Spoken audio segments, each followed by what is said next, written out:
আজকের আকাশটা খুবই মনোরম, আমার খুবই পছন্দ এই মেঘলা আকাশ আর প্রচণ্ড বাতাস। দেখেন তার ফাঁকে আমার কন্যা কী করছে, ব্যালকনিতে দাঁড়িয়ে সে চা খাচ্ছে। আচ্ছা যাই হোক, আমি আপনাদের এই মেঘলা আকাশ দেখানোর পেছনে আরেকটি কারণ আছে, সেটি হচ্ছে আজ আমি বাসার সবার জন্য খিচুড়ি রান্না করব।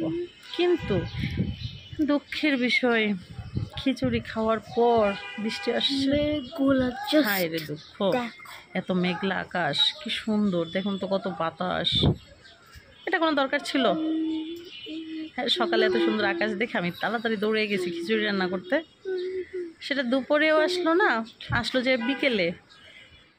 আর আমরা তো খিচুড়ি রান্নার সাথে সাথে এত মজা হয়েছে, সাথে সাথে গপ গপ করে সবাই খেয়ে ফেলছে। আহারে বৃষ্টি, কি দুঃখ, ভাবছি বৃষ্টি দেখবো আর খিচুড়ি খাবো, খেতে পারলাম না। যাই হোক, ইনশাল্লাহ আবার খাবো।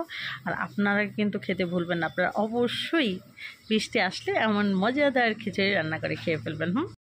ওকে, তো চলুন, আসসালামু আলাইকুম। আমি আয়েশা রহমান চলে আসলাম নতুন একটি রেসিপি নিয়ে। নতুন রেসিপি না, এটা আমরা সবাই কম বেশি পারি এবং জানি। চলুন, আমার যা লাগবে তবে আমি আপনাদের তাই দেখাই।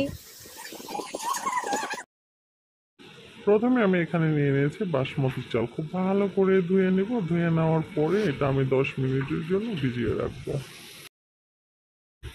10 মিনিট ভিজতে থাক। এর ফাঁকে আমি একটি হাঁড়িতে দিয়ে দিচ্ছি তেল। আমি পর্যাপ্ত তেল দিয়েছি পেঁয়াজটা একটু ভাজা ভাজা করে নেব।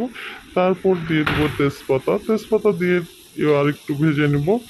তারপর দিয়ে দেবো আমি এলাচ, লবঙ্গ, দারচিনি, চাল যা আছে সব মশলা আমি আস্তে আস্তে দিয়ে দেবো, সাথে সাথে দিয়ে দেবো গোলমরিচ। পাশে রান্না করার জন্য আমি লাউ কাটতে দিয়েছি, তুমি এটা লাউ কাটছে। এর ফাঁকে আমি মশলা রেডি করেছি, আদা, রসুন, জিরা, তারপর হচ্ছে লবণ। আমি একসাথে করে আমি সেই ভাজা পেঁয়াজের মধ্যে দিয়ে দিয়েছি, একটু কষিয়ে নেব।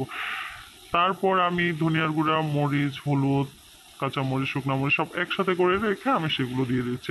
আচ্ছা, সবগুলো আমি 1 টেবিল চামচ করে দিয়েছি।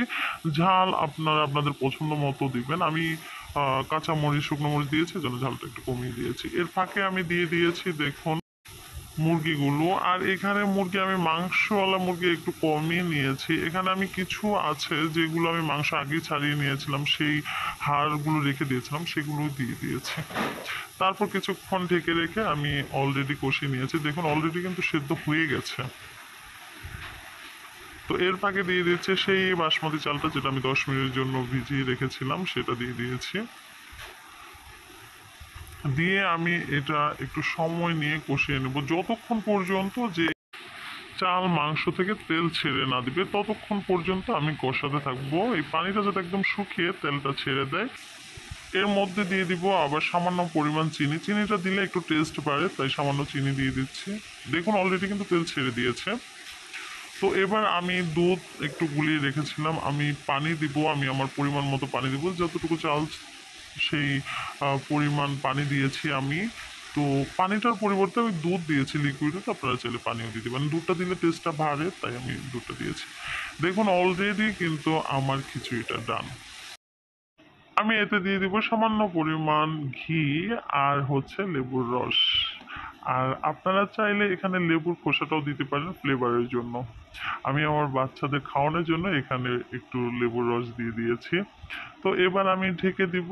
ঢেকে দেওয়ার কিছুক্ষণ পরেই দেখুন সার্ভ করে নিয়েছি। দেখেছেন আমি আমার মতো করে সার্ভ করেছি। আমি এখন খাবো, তো অত স্টাইল করিনি। হ্যাঁ, আর আপনারা আপনাদের মতো করে নেবেন। তো বৃষ্টির মধ্যে সবাই এমন খিচুড়ি বানিয়ে আপনারা সবাই পরিবারকে নিয়ে খেতে পারেন। তো যাই হোক, সবাই ভালো থাকবেন, সুস্থ থাকবেন। আর কোনো অসুস্থ ব্যক্তি দেখে থাকলে তার জন্য দোয়া করছি, আল্লাহ তাকে সুস্থ করে। আসসালামু আলাইকুম।